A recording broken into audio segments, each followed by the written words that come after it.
Right. Now, the highly charged political rhetoric has put Kenya on the edge. Daggers are drawn as if Kenya is heading to an election. Ironically, the same politicians putting the country on the brink are either buddies or potential allies in the formation of the next alliance. KTN's Samogina now looks at how the fickle alliances somehow tend to drag Kenya's ethnic groups right along with them. Kenya's politics is a vicious circle of love-hate relationships between politicians and their supporters, mostly followers from their ethnic groups. Almost all leading politicians in Kenya today have been either allies or foes at one stage or the other. The country is now caught up in a fiery exchanges between CORD and the Jubilee sides. But flash back to 2002, before the mass exodus from KANU, Uhuru Kenyatta and Raila Odinga shared the same political ideology in the KANU party. The protagonist point of departure being Uhuru's elevation to KANU's presidential candidate. Lakini nimeona mpaka nikaona kwamba nataja moja kwanza alafu watafanya na wengine.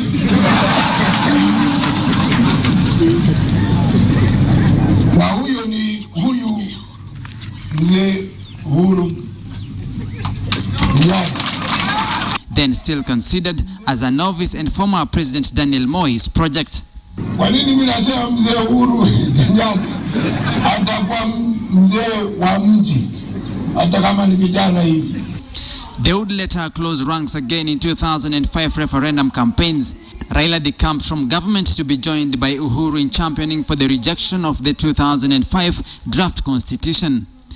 They formed the No team, then represented by an orange that will later be transformed into a political outfit, ODM. But they split again, each rolling away with a huge following in 2007, ahead of what turned out to be Kenya's bloodiest election aftermath. At that time, Raila's bosom buddy and fiercest supporter was William Ruto, who is today's deputy president. Raila's camp also had the fiery Adan Duale, who is today's self-declared sycophant of Uhuru Kenyatta's administration. Uhuru and Wetangula were in the now defunct PNU, later to be joined by Kalonzo Musyoka.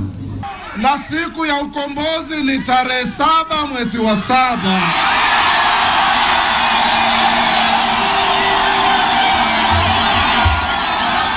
Inaitwa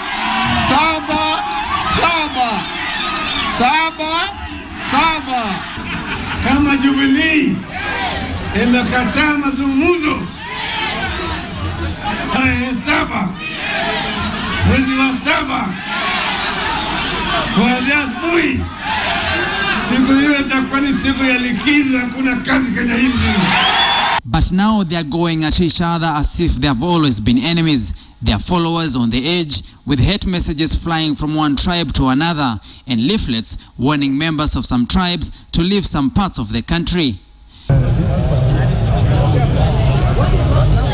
Presently, tables have turned again, with Kalonzo and Wetangula teaming up with Raila, while Uhuru has roped in William Ruto and Adan Duale. The relations between the politicians has been fickle at best, just like that between tribes behind them. Samogina, KTN.